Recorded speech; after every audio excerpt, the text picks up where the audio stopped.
All right, thank you, Lawrence. You know, from homelessness to open-air drug use to revitalizing the downtown, San Francisco, you know, it continues to rebound from the effects of COVID, the pandemic.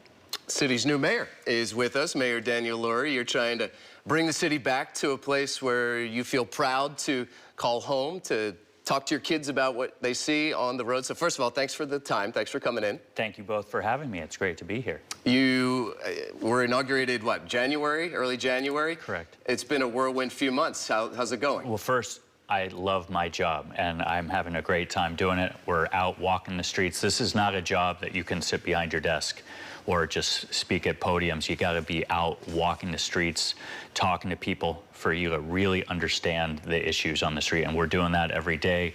Our department heads are getting out there. We're working together. We're trying to create a collaborative culture in City Hall, one where our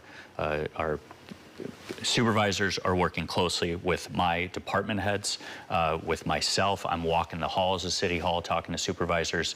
It's a new day in City Hall, and I think the people of San Francisco are starting to feel the changes, and that hope and optimism is alive and well in our city. It's contagious. You know, there is a sense of urgency about you. You've barely been in office, and yet, I mean, the to-do list is, it just goes on and on and on. I mean, how did you decide which to tackle first? And in your view, what was the first most pressing need?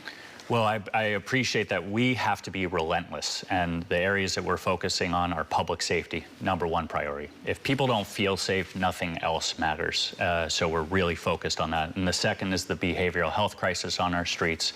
We got that fentanyl state of emergency passed within our first month of being in office, a 10-to-1 vote by the Board of Supervisors. And it shows that we are working well together.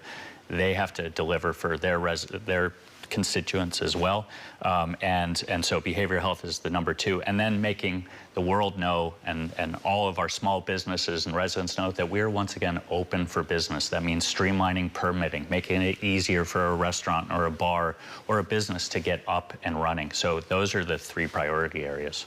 You made a decision to not just give people paraphernalia out of which to do fentanyl. Now they have to, what, get some counseling and go through a process, come indoors. They can still get it, but they have some hoops they have to jump through. Big shift. Yes, we had to do a pivot because what we're seeing on our streets, it's not working. We have 2 people a day still dying of overdose on our streets and in our hotels. We are making a change, one that says you come inside, get counseling, get case management before we're going to just hand things out. The days of just handing things out and just hoping are over. We're still going to stick with evidence-based practices like needle exchange programs, Narcan, but this fentanyl, it has changed the game, and we have to change with it. The narrative was really horrible.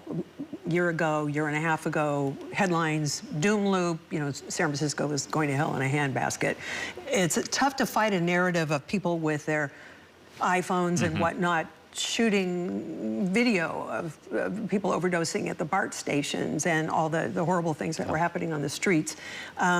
Image is one thing, but, you know, people want to see actual results. That's right. How are you measuring those results and getting the message out? I think the narrative was, you know, there was some truth to it, but it wasn't all true. And so countering that narrative has been critically important. It started with us getting the JP Morgan Healthcare Conference, not only to be successful this year, but to come back, and they agreed to come back. That happened in January. We pulled off a great NBA All-Star game weekend where we got people like Charles Barkley talking about how great San Francisco is. So we got him on board.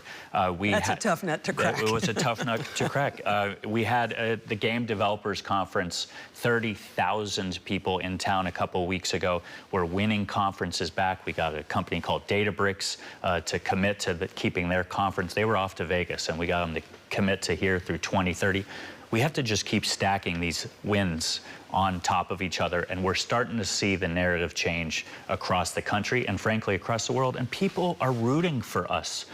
They want San Francisco to succeed because they know what you, the 3 of us, know, and your viewers know, that when we're at our best, this is the greatest city in the world.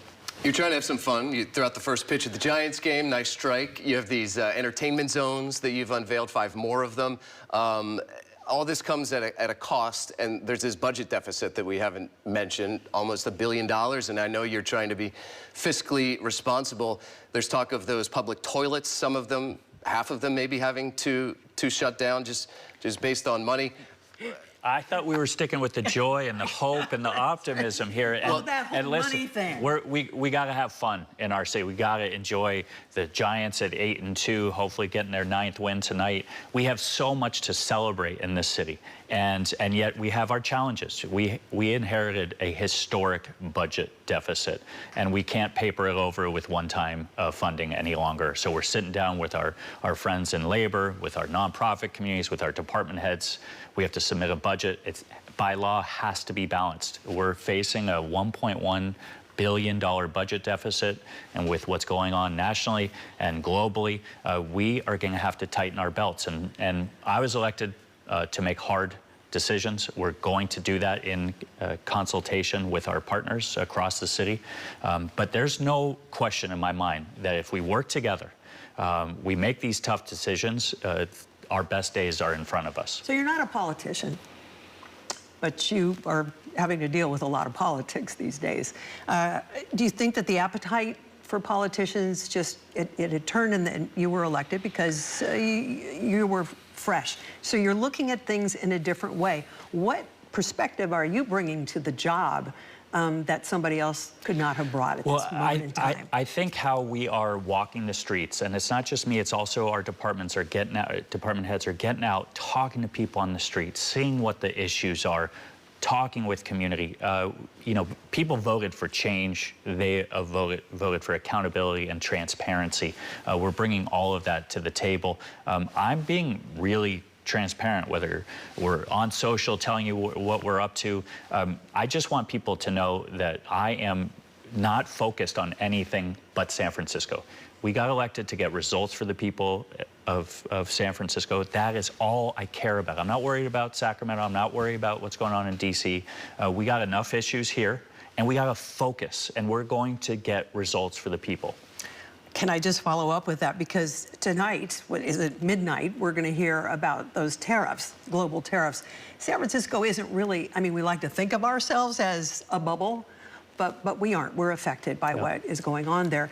How can San Francisco sort of protect itself and shield itself from tariffs and then well, you tell me. No, I mean, the uncertainty that we talked about around budget and about what's happening outside of San Francisco is something that we are taking into account. We're making sure that we understand what is at risk.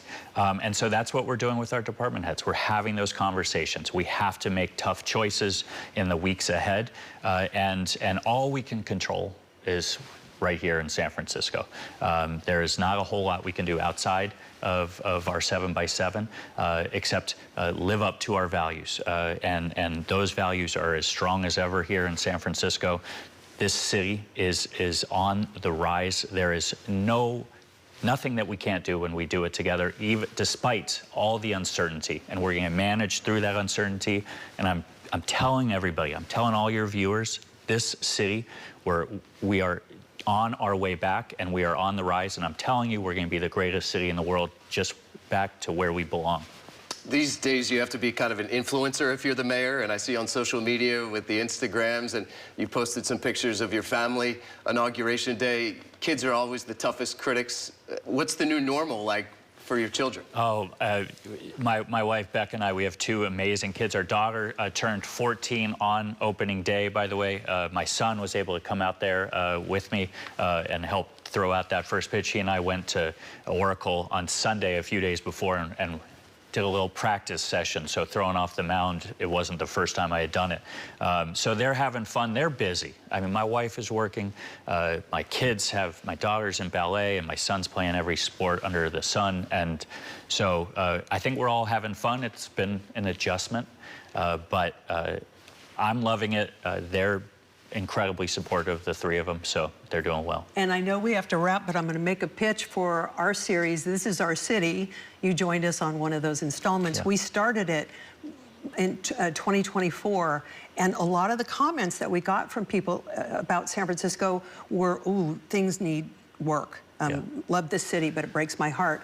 as the year has worn on, the months were on, it's starting to turn. Just to reflect what you were saying, people are now saying, hey, I'm starting to feel better about this place. That's right. I have people telling me that for the first time in a long time, they're like, I'm from San Francisco. They're telling people when they're traveling abroad or to New York or to LA, wherever it is, there is that sense in our city of hope and optimism, despite all the challenges that are out there. And there are a lot. And I understand people and their feelings, but I'm trying to tell people, listen, better days are ahead, and San Francisco, we can do anything. And that feeling is happening, and it can't just be about good vibes, it's gotta be about results. And so I'm telling everybody that is what I'm relentlessly focused on, making sure that our streets are safe, that they're clean, that we get people off the street and to help, and then we help our small businesses and the business community thrive again, once again, here in San Francisco. Right. And go entertainment zones. Oh, I love those. Let's go. We got 5 new ones. That's what I hear. Yep. And 5 more maybe in the background. Let's see. Yeah. They've been working well. First Thursdays, other places, Front Street. And now, I'll end with this. Let's go San Francisco. All right, love it. We know you have a lot of work to do. Thanks for joining us. Thank you. Thank you, Mr. Mayor. Thank you. And we have to take a quick break. More news coming up right after this.